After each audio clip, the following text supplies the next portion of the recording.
Awesome. Excellent. Welcome, welcome, welcome, everyone, to our panel today. Our panel is As Goes the Black, Queer, and Trans South, So Goes the Nation. I'm super, super excited to have our panelists. We are still waiting on one other panelist, but that's okay. We're going to go ahead and move forward. If, yes. Okay, so I think we're getting our ASL interpreter on. Perfect. Giving them a little time.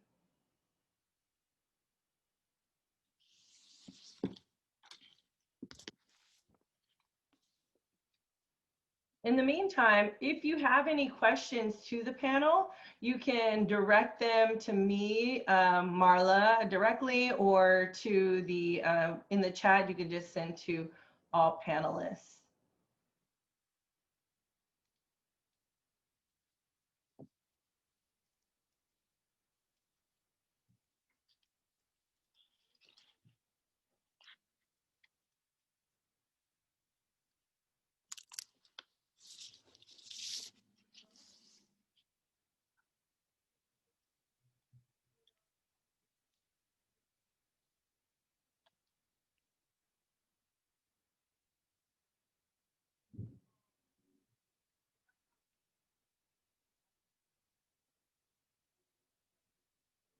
Yay.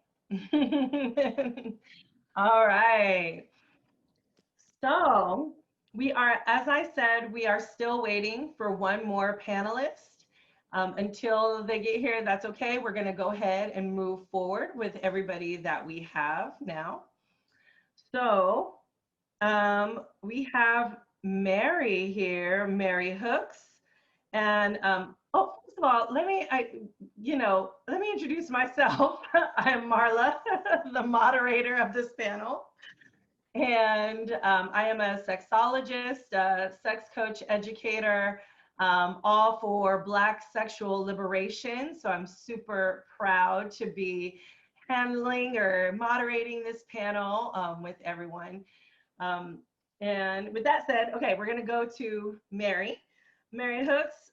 So Southerners on New Ground is a political home for LGBTQ liberation across all lines of race, class, abilities, age, culture, gender, and sexuality in the South.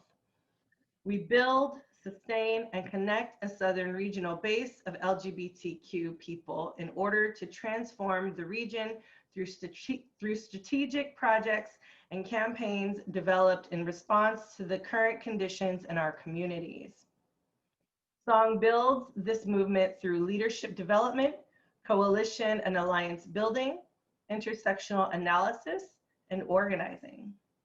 Mary Hooks is a 38-year-old Black, lesbian, feminist, mother, organizer, and co-director of Song. Mary joined Song as a member in 2009 and began organizing with Song in 2010. Mary's commitment to Black liberation, which encompasses the liberation of LGBTQ folks, is rooted in her experiences growing up under the impacts of the war on drugs. Her people are migrants of great migration, factory workers, church folks, Black women, hustlers and addicts, dykes, studs, femmes, queens, and all people fighting for the liberation of oppressed people. The mandate to avenge the suffering of our ancestors, to earn the respect of future generations, and to be transformed in the service of the work. Let's get free, y'all. So a little applause, emoji applause, or whatever you need for Mary Hooks there. And next up, we have Toni Michelle Williams, who is an auto theorist, performance artist, embodied leadership and somatics coach, and executive director of Solutions Not Punishment Collaborative, SNAPCO. Grounded in humor and joy, she is a celebrated community organizer in prison abolition, prison reform issues, and leadership development for Black, transgender, LGBTQ people, sex workers, PLHIV, and Black youth. She has co-led campaigns that resulted in the closure of the Atlanta City Detention Center, the ACDC, woo, and the reclassification of cannabis laws, police accountability, and sex worker protections in her home here in the city of Atlanta, Georgia. So a little applause for Tony Michelle. All right. Next up, we have Holiday. Holiday MSW is the founder and lead practitioner of Southern Soul Wellness, a holistic wellness practice that supports the mental health and spiritual well-being of individuals and organizations working for the liberation of mind, body, community, and planet Earth. Holiday is trained as a social worker and grounds his practice in somatics coaching with Black diasporic and Indigenous Turtle Island medicine ways. His practice centers queer, trans, non-binary, and two-spirit people, Black, Indigenous, and people of color, formerly incarcerated and impacted people, non-monogamous and polyamorous people, and men and masculine people who are working to create healthy masculinities and take responsibility for male masculine privilege. Holiday makes his home here in Atlanta, Georgia, and finds beauty in soccer, the ocean, and hugging moments of liberation. Ah, applause. Can't wait till we hug again. That will be exciting. We have Kay here. Yes, Kay. Kay Agbebi. Jeez, I think I messed that one up. Agbebi, right? Is a macro social worker and organizer based in New York. They earned their MSW from the University of Michigan School of Social Work.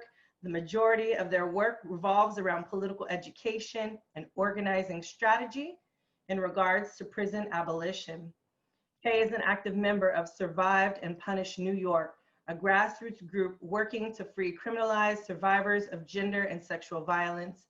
They're also a member of several abolitionist collectives across NYC and a co-creator of Aid to Abolition, .com.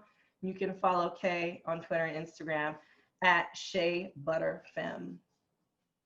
All right, applause for Kay there. Woo, powerhouses, powerhouses. So excited to be here. So one of the first things that I wanted to talk about was the point, right? So the point of this panel is understanding how we cannot and will not achieve Black liberation without queer and trans liberation, right? Now we've experienced this in the past with Bayard Rustin in the civil rights movement, Audre Lorde in the women's and feminist movement, and Marsha P. Johnson in the gay liberation movement. And recently, the Black Lives Matter movement started because of 3 Black queer women, Patrisse Cullors, Alicia Garza, and Opal Tometi. I would consider all of you, my panelists here, to be huge catalysts for Black liberation, and particularly Black liberation in the South. So tell us, and we'll start with Mary, what are your ways of invoking radical change here in the South in your respective field? Beautiful question. And got to start off by saying thank you for having me and inviting Song to be in this powerful space. Always grateful for the ways in which Spark collects us and yeah, brings this fire together. So it's, and what's up, panelists, other panelists? Happy to be jamming with y'all and shit. I think one of the ways that, you know, that I embody the transformative work is, you know, a lot of it, real talk, is just rooted in the ways that elders taught me to organize, you know, particularly in the South, and what it means to use the cultural practices that grounds us as African people, you know, across the diaspora, whether that's bread breaking, music making, story sharing, all of those things are part of the alchemy of how, you know, radical and transformative change happens, you know, and that's a practice that we embed inside of the campaigns and projects that we take on in order to be able to not just share our stories for the sake of, you know, just riffing, but to have a concrete analysis of what time it is and what's happening in our lives, but then also to be solutionaries around what we see as ways to be able to shift and change the way, and dismantle the way systems of oppression work, but also the ways in which we can transform our relationships with each other. And I feel like, there's many examples of how that is, that has manifested. And I don't know why, but this particular example sticks out to me. And one is in the fight to highlight the crisis of what is happening at the Union City Jail here in Fulton County in Georgia.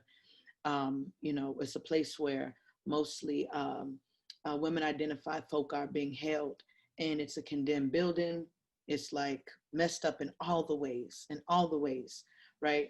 And so we like, there's women in there that we couldn't get out, that we couldn't get bailed at, who don't have bail, etc. But it was so critical to have their stories and their experiences be shared and told. And so we devised a scheme to bring those stories into the Fulton County commissioners. And we, several of us, had conversations with women in jail, and we would use our phone and connected it to our iPads. We were doing all this stuff trying to figure out how to record the stories, and literally took those stories, put them on a big speaker and blared it, interrupted the meeting and blared the stories of our people in their voices about what time it is, and one, to be clear about the conditions our folks are in is undeniable. And they could not deny what was being told, from the folk who was literally sitting in the cages in that moment. And also, I think having that responsibility as organizers and folk who are engaged in that work to be able to carry that water of folk who entrust us with their stories, And I think that, and there were some outcomes that came out of it, but I think the most beautiful opportunity, or what really came out of that for us, was being able to, talking to the women like, yo, we did that, yo, we ran up in the meeting, son. And just to hear like, I'm so glad that somebody carried that it just didn't fall on deaf ears, that it actually moved. And there were some reporters, I think somebody ended up, we arranged somebody to talk on the radio about it or what have you. And that's just one example of like the story sharing piece, but how we can also use, amazing, incredible tools of direct action and confrontation to also take that and use it as fuel to ignite the fires and to ignite the fights that we're up against. I'll stop there. I love that. Thank you. Does anybody in particular want to go next? I'm a teacher, so I'm good at calling on people. Holiday, would you like to answer? Sure. Could you repeat the question for me again? Yeah, I said, what are your ways of invoking radical change here in the South? Ways of invoking radical change. Yes. Thank you for the question, and also thank you for having me. I feel very honored to be having this conversation with these group of people. Yeah, it just feels like, sitting around a kitchen table. So I appreciate the vibes and the question. So I'm thinking of like sort of big ways, and like actual like on the ground ways, and then like a particular type of medicine that I'm bringing. And so one word that what came up for me when Mary Hooks was speaking was water bearers, and you said the water carriers. And so the larger picture thing is I feel like one of my contributions to transformation is being a water bearer and holding people's emotions and holding people's traumas and holding people's stories and weaving. And then also I pictured Anansi, the spider goddess, and weaving stories,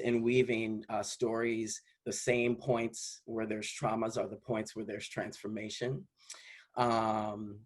And so that's sort of bigger picture, and what that looks like on the ground is, yeah, now it was right around 6 years ago, um, around Mike Brown's murder and Ferguson uprisings, that my contribution and my personal efforts of transformation looked very different, and they looked more like facilitation and sort of like making sure people knew like maybe what their rights were, and then what they could do, their grievance procedure if that didn't happen, as it often did. And then upon like having my own heartbreaks in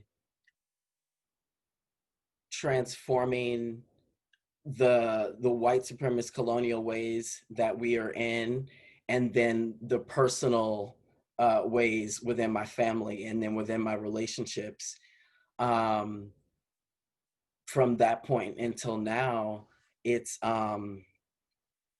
holding space for people, it's weaving people's stories, it's bringing in plant medicine, crystals, stones, and tracking that to folks being able to take different action with themselves, and boundary setting with their families, especially queer people and other folks, um, and against the state, as well. And so, and again, back to this sort of like, I keep picturing almost like this circle within a circle within a circle, um, in terms of like as above, so below, as well as deep inside. So this like multiple layered point of change, point of pain, and then that dance of pain and change.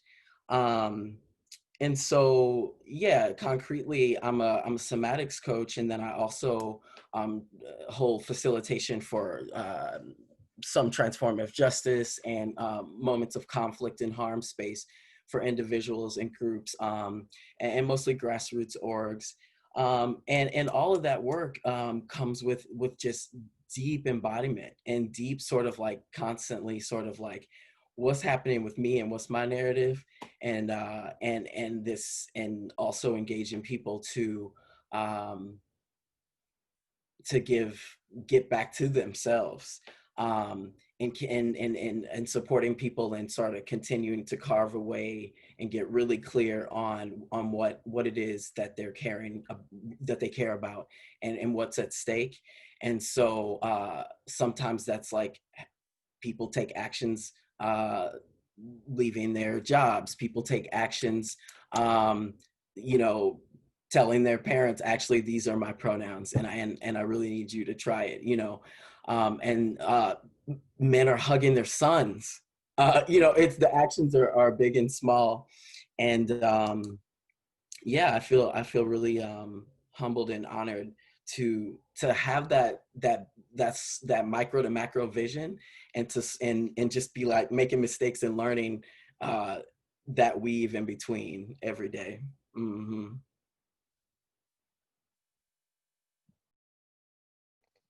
That mute's gonna kill me. Thank you. Thank you for saying that. I'm seeing a lot of overlap, and I know, Kay, you also do some prison abolition work. So can you talk more about that? Yeah, so I mean, it is interesting that I'm on this panel about the South. Um, I mean, I learned about organizing in Georgia, and I've only been based in New York for 2 years. So I still consider myself a Southerner. That's where all my family lives still. Um, I think that like it is interesting working on prison abolition in New York versus like in Georgia and in Michigan, where I feel like there's just so many more people here. There's so many specific groups working on like specific issues that I have not even heard of or like even thought about. And that gives us the chance to like coalition build, which is really great. But it can also lead to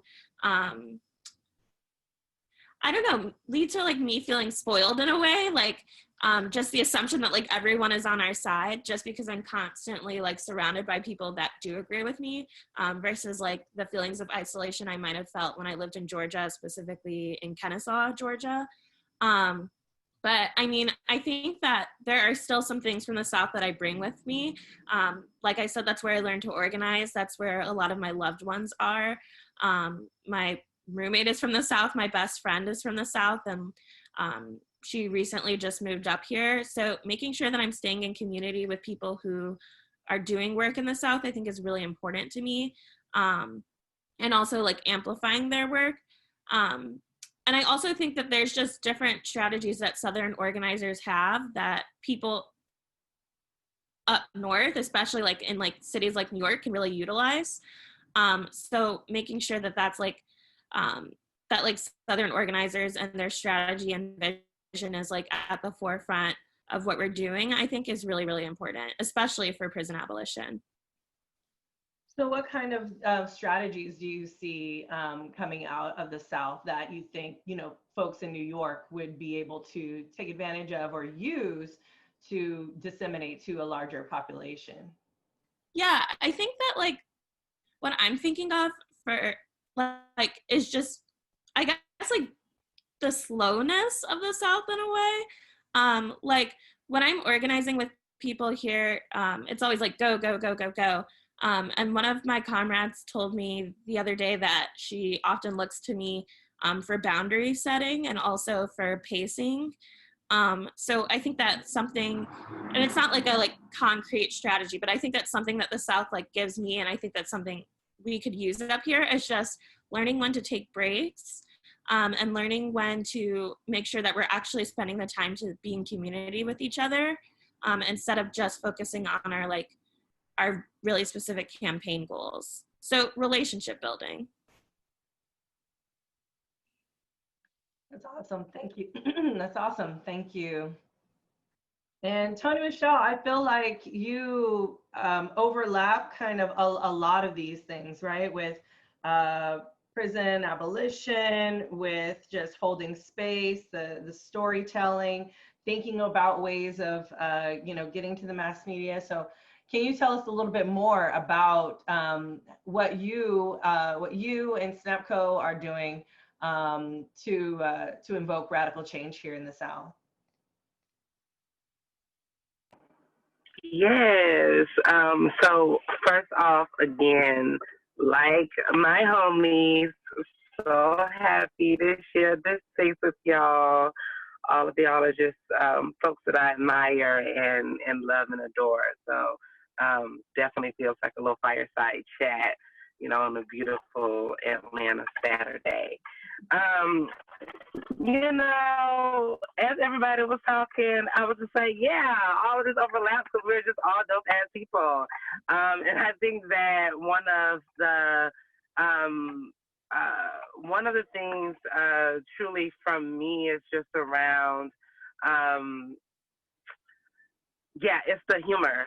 It's the humor that, you know, that is needed, that reminds us to slow down. I love some of Kay's lessons learned about, you know, the South and, you know, the power of just Southern hospitality, grace, and like just patience and kindness and all of the things that like so many of us embody and practice down here. And I think that those are like the qualities that like hold the space for folks' transformation.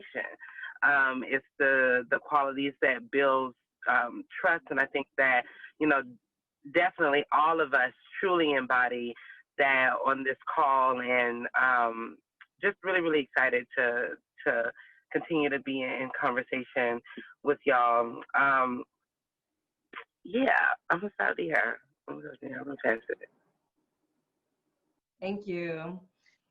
So I think it's all fascinating, right? You all are doing this really wonderful work and it's all coming from somewhere, right? And I think Holiday kind of hinted to it, right? Like sometimes our personal relationships are those things that messed us up, sort of catalyze, uh, oh my goodness, I lost my word, sort of help us to move us forward in the work that we're doing, right? And so, so with that said, you know, what prompted you to do this work, to start this work? What got you motivated to make sure that we have Black liberation, particularly here in the South? What prompted you to do this work?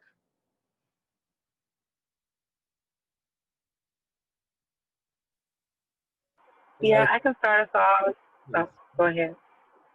Yeah, I can start us off. For me, there are many entry points of activism for me, and particularly going to HBCU, historically Black college, and as like a queer, non-binary, like trans person at the time, like in 2009, where there was no, language for how we, you know, set boundaries, pronouns, all of the things. Like that was like my first entry point into student activism. And as I journeyed in my transition and met more Black trans women who did not have access and privilege, and like just meeting the girls who were engaging in sex work, who were homeless, like, but also like supporting each other and taking care of each other, making sure they were tested, making sure that they like got to the groups, just to get the gift card or to eat for the day, that kind of community, like fueled my understanding of like how powerful and important and worthy, like Black trans women and trans folks were to our communities and to my life, right? And like into movement, especially as a person in Georgia who was raised to believe that if I am queer, if I am trans, my life would look like death, or my life would look like, living with HIV, or I should always be in fear, right, of any of those things. And so, that kind of beauty and expression and just freedom that and like the everyday fight, with folks who didn't have language of like white supremacy and patriarchy, but they just knew that like niggas fucked up. And white people were horrible, and these systems was like that they couldn't, like they had to wait, in line, or they had to stay in jail, like those things were messed up. And so to be around folks, and to be brought up by folks who that was like their reality, definitely fuels my fight today. That's beautiful. Thank you. Who's next? So I was like, okay, I know one of these cats gonna come off mute, but you didn't. But you didn't. And I feel like I've shared this often, and so I'm sure I could be like, Holiday, you know the story. Tony Michelle, you know the story. But for those who may not know the story, you know, I got involved. Sometimes I think, there's different watershed moments that happen in your life, at least for myself, that, I saw fucked up shit happening and didn't know the language, didn't know why, didn't know reason. I grew up thinking that what was happening in my family, in my neighborhood, on my block was our fault, the war on drugs and the crack epidemic and all the things that come with that. And, my people are factory workers and folk who, do strange things for change and, survivors, and cook catfish on Fridays and eat spaghetti, my type of people. When I came south about, that was like the end of 2007, I, was discovering community, and I was out one night and with some homies, and I was hooking, with my homie Angela, and she wanted to holler at Paris Hatcher. We ain't know Paris, but she was like, go talk to her. See, like, so I was like wingmanning, like, yeah, what's up? My girl trying to holler. What is it that you do? And she looked me dead in my eyes, straight up and down. And she was like, I'm trying to stop the shackling of Black women while giving birth in prison. Yo, mess me up. Straight up and down, mess me up. Because I didn't know it was happening. And I think I was more blown away by the fact that she was doing something about it. That just really got to me, you know, because I had been in, you know, I remember seeing Katrina happen, and seeing just the pain, the heartbreak, and the failure of this country to respond. And I remember sitting in my car one night. I was waitressing. I just got off of work, and I just was bawling, crying in my car. God, I had the desire to do, but I know what to do. I ain't know about no movement. I know none of that stuff, none of that. And after that night, though, we all became homies. And I would be like, you have to say, so tell me, like, I would be like, so tell me about this exactly. Like, what do you mean? Like, I don't understand. And we would have these really good, compelling conversations. And that's when Song was moving this admin office to Atlanta. And I did a mentorship circle. It was like a 6-month situation, like political education and social justice 101. It was a bunch of folks was in there. A bunch of us was in there. That's where I met Juan Evans, bless up. That's where I met Denise Y. Davis, Marian Adams' partner. That's where I met BT. I mean, it was just a bunch of us in there, you know? And that's what it literally, like, yeah, just was a game changer for my life. And I remember thinking, I don't know what they talking about. I don't know all of these words. I don't ever want to talk like them, but something felt righteous. Something felt like gospel. And as somebody who was a backslider, I had left the church, gave that to deuces when they found out I was gay, whatever, I was gone, peace. But I didn't like that feeling of like, now this is the thing that's gonna get me and my family, my people, my community free. Like this right here is the juice. And Song gave me an assignment. I joined organization and I got an assignment. I got political education and I was thirsty and stayed thirsty. And that's what kept me in and keeps me in. That's incredible. Yes. Thank you for talking about that. Bar Sparks outreach too. works. Bar Yes. outreach works. If you Yes. work. And it's so interesting because, you know, it's sort of like what Holiday was talking about, right? We start from the micro level, right? We're just talking about what we do. And then that can change the outcome of someone's world, who then changes the world, the landscape of how we are moving, right? So I think absolutely incredible. Thank you for speaking about that and letting us know. It's beautiful. So yeah, Holiday. Sure. I appreciate these stories. Hooks, I'm so glad you were a backslider. Came on over. Yes. Both and. Yeah, it is hard to pinpoint a pivotal moment, but there's 3 moments that definitely I can accredit and have endless gratitude to. One is so my mom was a fashion designer and a seamstress, and she worked with a lot of West African textiles. And my daddy picked cotton, so I just love cotton, textiles, fashion, and people would come to my mom's store crying, and they would be like, "I feel so powerful in this outfit. I feel so peaceful on this couch that you reupholstered for me." And as a child, I was like, I didn't take it serious. I didn't understand. But by the time I got to be a teenager, I was like, "Mama, what are you doing to these people?" And she was like, I talk to them. I let them tell me whatever's going on in their life. But then I give them a hug, and that's where I get all the information I need. And then I just put it in the thread. And so not even having language for this, but watching my mom be a healer through textiles and fashions, with some pretty incredible people, all kinds of folks, folks who she would and meet and just like have a conversation with, who would she later make something for, to some Black organizers that she wrote with, and she was also a Black organizer in St. Louis.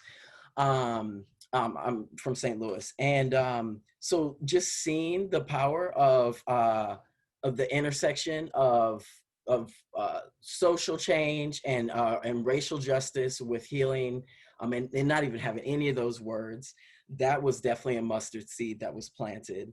And the fact that I never felt in the wrong body.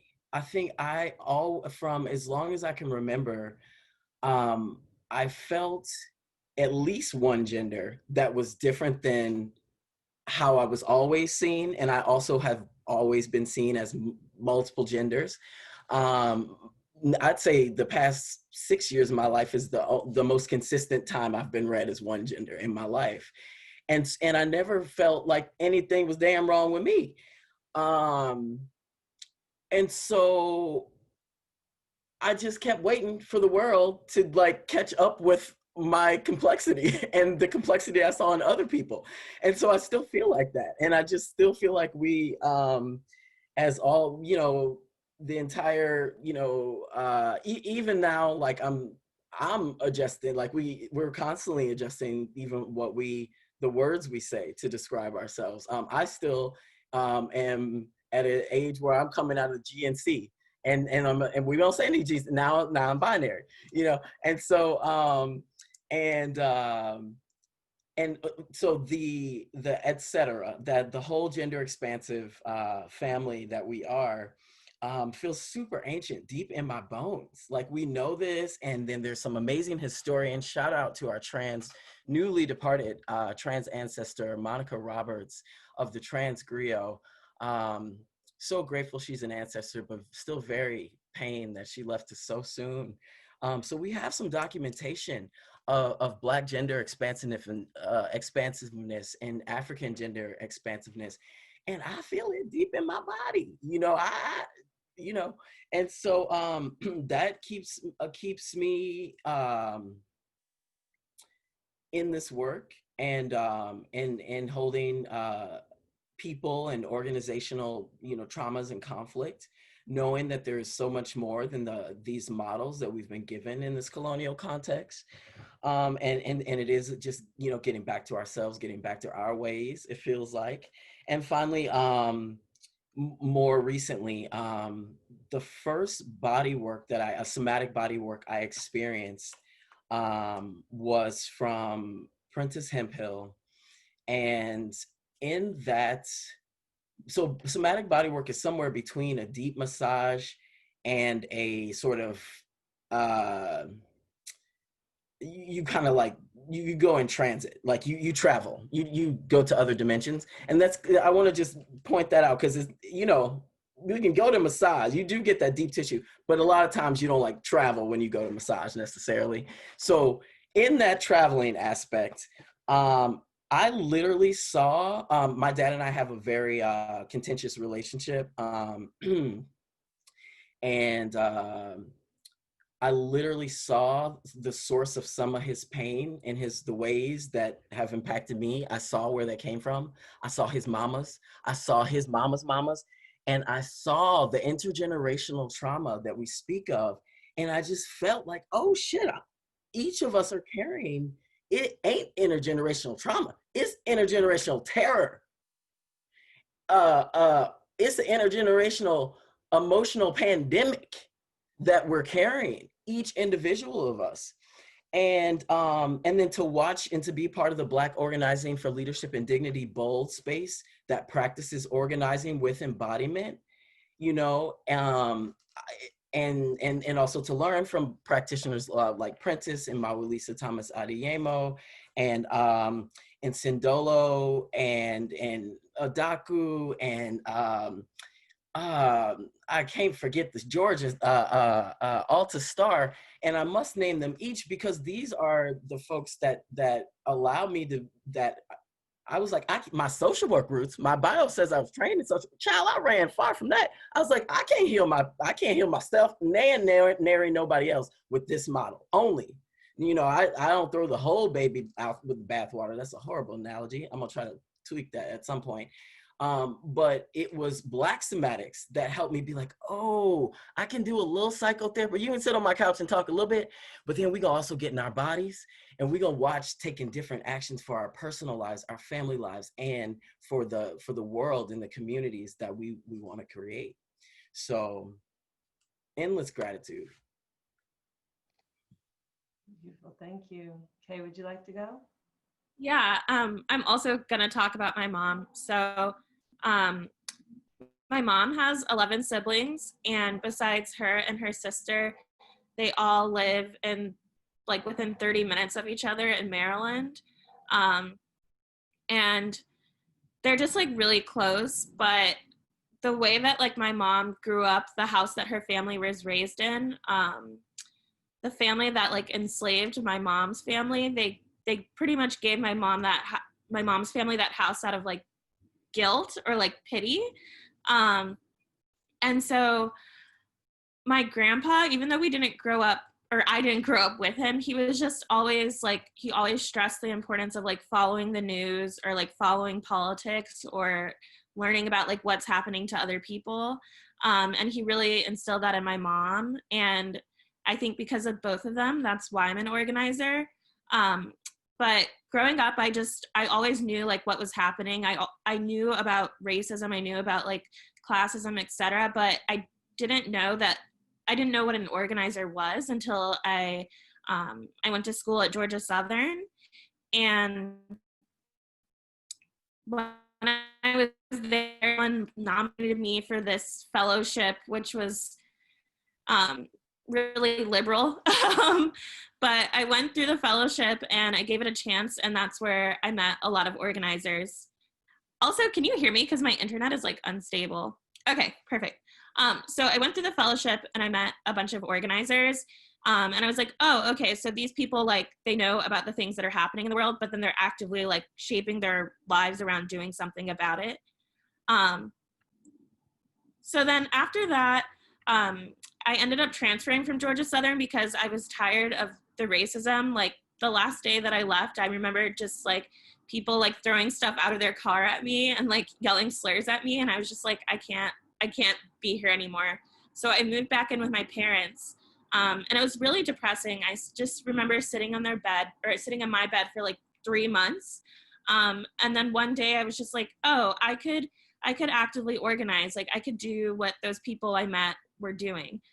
So my parents, like I said, live in Kennesaw. So I went to Kennesaw State and I just pretended to be a student for a semester.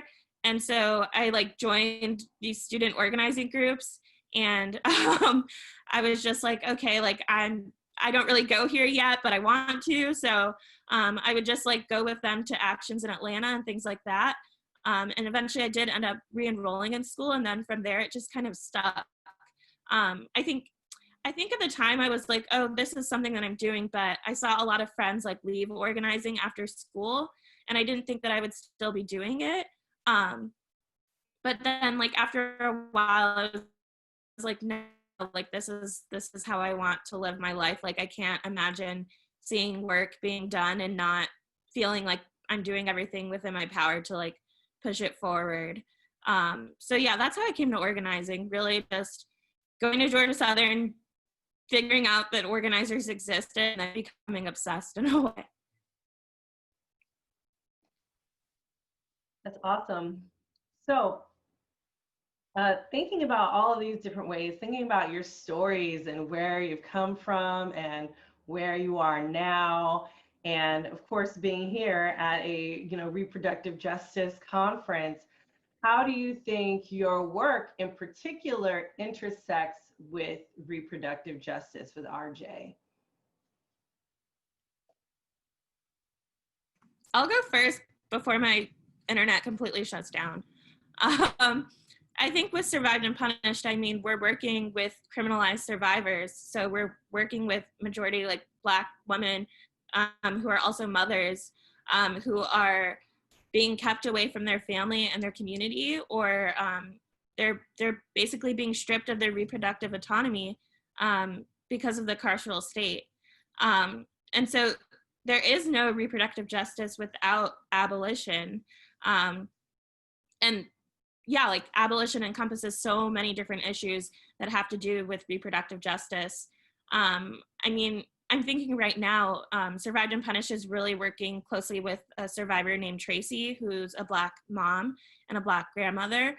And just even simple things like because she was incarcerated for defending herself, she missed the birth of her first grandchild, and she wasn't able to like provide support to her daughter.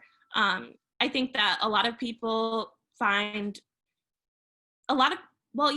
because of the way that our society is set up, a lot of people don't they don't consider incarcerated women or incarcerated mothers to actually be mothers. And I think that the work Survived and Punished does is fighting back against that, which I think is really important. Thank you. Anybody else would like to go about how their work intersects with RJ?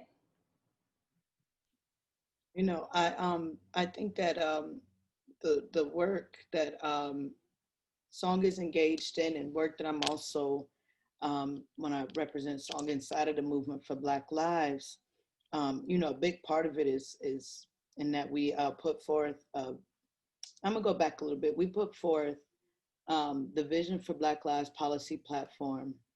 I think that was in 2016. And one, I just want to appreciate the ability for those who see our movements as connected. Folks gave us some smoke about it and was like, y'all need to come better with some of the shit up in here, you know, as it relates to, you know, how we talked about issues that we're addressing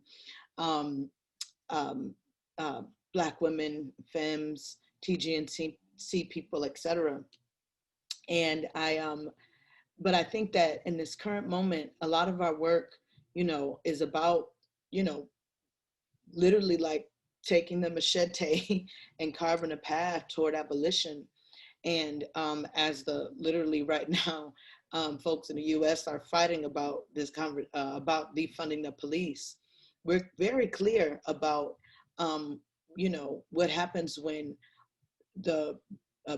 all the bags, when the police is getting all the bag, and folks in our community don't have the resources to feed our children, to house our children, to get health care, to take care of our bodies, to be able to, you know, raise our folks in communities that, you know, in dignity and free from fear. And so I think that very much like all these conversations and all of the fight, whatever front is on, I think all turns us back to our ability to be able to choose how we want to, you know, be self-determined in the ways in which we live, in the way in which we, you know, express our desires, in the way in which we're able to have pleasure, in the ways in which we're able to, you know, build strong and healthy communities. It all ties back to it. And I'm so grateful just for the legacy of work, particularly that Black women did, like Loretta Ross's, for example, you know, who brought in this conversation about and gave us the language around reproductive justice when it was so, you know, when the white girls was just talking about access to abortion, and the Black one was like, there's a much broader conversation we need to be having here. And, you know, which I think is examples of the way in which a Black queer feminist analysis and lens, you know, invites all of us to think about the connectivity of our, not just our lives, but systems, and the way in which we know that taking down the beast of the prison industrial complex will create more space and opportunity for us to not have to hear about, you know, our children being born in cages, or, you know, the hysterectomies that are happening to the women in detention centers, you know. And so all of these things, because we know that the body is a site of violence, especially to our oppressors, that we have to be diligent in making those connections. And also, I think it also makes things very, it makes our fight very visceral, you know. That ain't something that you can challenge. When there is a, you know, a few months ago when that nurse from Irwin Detention Center began to cry loud and spare not about what was happening. Like when they're like literally the bodies are there.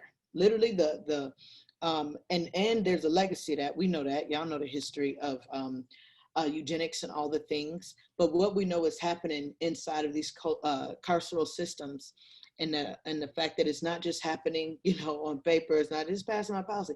Like, no, there are literally people who whose lives are being snatched away, and devalued and dehumanized and not given access. A big part of one of the many challenges we've had to always up against, in our work efforts to bail people out. We've always been challenged around identifying trans folk inside of the jail. And it's oftentimes not for lack of trying, but because the heinousness of the system, the way in which they categorize folk, or they just size folk up based on, who's passable, or who's had what surgery, and all of that sort of bullshit, and not giving folks access to the hormone treatment and things that folks need. And we've seen this, play out in ways that, are hard to even describe. And the letters that we've gotten from folk on the inside about not having access to resources inside of the carceral system. And so, in all of our demands and all of our fights to dismantle not just the prison industrial complex, but all of the whole nation state, colonial state, and U.S. empire as we know it, we know that it also, not only are we clear about the conditions, but it also just has shaped RJ and RJ framework and language and work has shaped a broad vision of what is righteous for our people, and actually like really helping us think about what actually, how do we fight for a life and community worth living?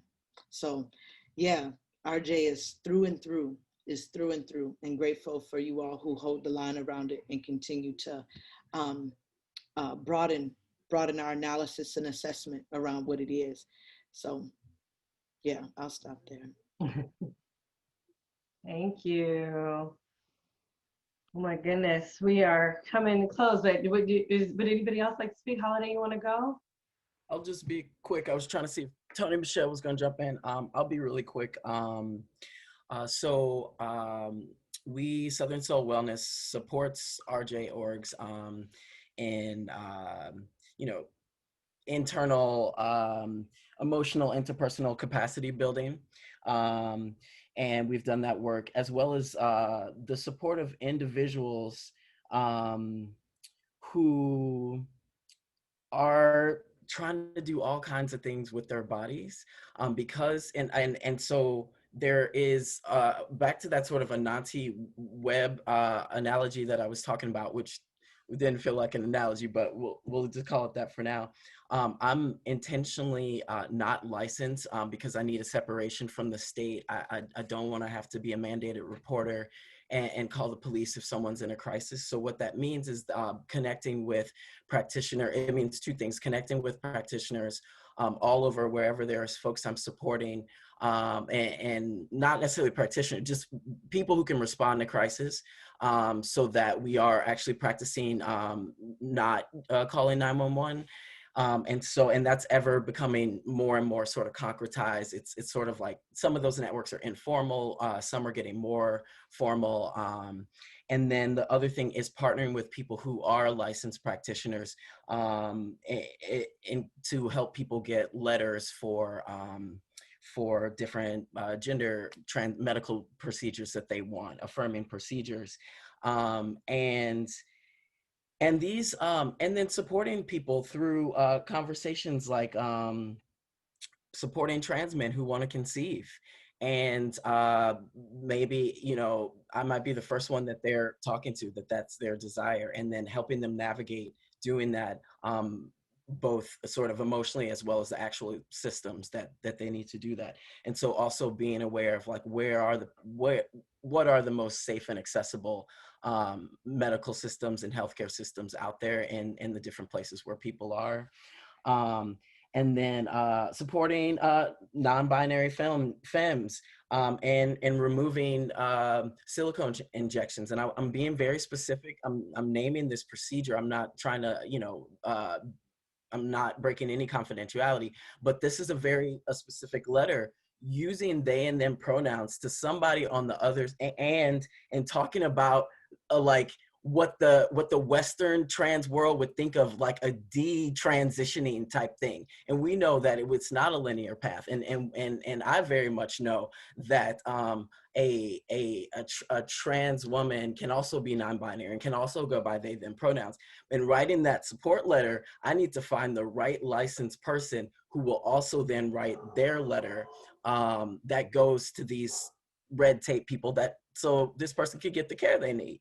And so also supporting grandmothers who've come, who are formerly incarcerated, who've come out and now are in the process of adopting their grandchildren.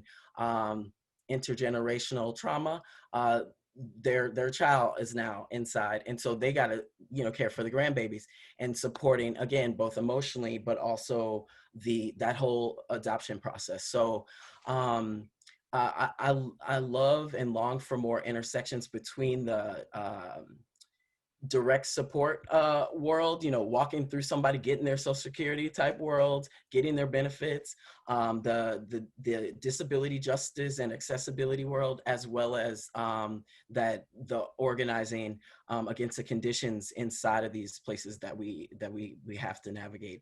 And yeah, so this conversation, this panel has been a great example of that bridge, and so I'm very grateful. Thank you so much. Wow, that is absolutely beautiful. We got like 2 more minutes, Tony Michelle. Do you want to go? No, like, can I squeeze in a couple more minutes? This is why I love these people, because they're all so brilliant and smart and dope. And I just want to, they said it all, and I just want to lift up again the experiences of sex workers and people living with HIV, that, it is about our right to, Mary said it so beautiful, like, to experience pleasure and love and families, right? Like in our reimagined way. In the ways that are safest for us. And, again, SNAPCO and Atlanta is on the road to abolition. So excited to see, again, what unfolds, again, for not just our city, but our state. And bitch, there goes it, the rest of the nation. Yes. Thank you so much, Tony Michelle. And I just, I want to leave you all with this. Like, of course, you can connect with all of our panelists on the Hove app. But I really just want to stress, and I want to read to you all of these notes that I've been taking about the power of Black queer minds, right? And so I believe we need Black queer minds for creativity, to hold space, to draw connections, to heal, to decolonize our health, for direct support. We need solutionaries. We need them to tell stories so we can transform relationships. We need them for micro and macro activities. We need humor and the Southern hospitality that Black queer minds cultivate. And we need paths to abolition. And so what I really want to leave the audience with, I know we're at time, is how do we politicize other Black folks, right? What are we doing? What are the ways that we're reaching out? What are the things we need to do to get people to move and decolonize and dismantle these systems that have been oppressing, our people? So that is all for today. So thank you so much, panelists. If you want to Yes, put your contact info into the chat where people can find you directly or whatever social network or email. Please, please, please get in contact with them and see what are the things that you can do to volunteer or to get involved and move forward so we can get moving and make sure that we can all be free and enjoy what Black liberation looks like. So Thank you so much, Marla. Thank you. Yes. Thank you, Marla. Moderated the hell out of us and look good while you was doing it. Thank you, Marla. Stunning. One of those earrings. Stunning. I try. Just one earring. But thank you. So yeah, give applause for everybody on the panel if you can. I don't know if there's emojis here or not the same this time, but please, please, please feel free to reach out for folks. So thank you all so much for viewing this panel. Bye. Bye.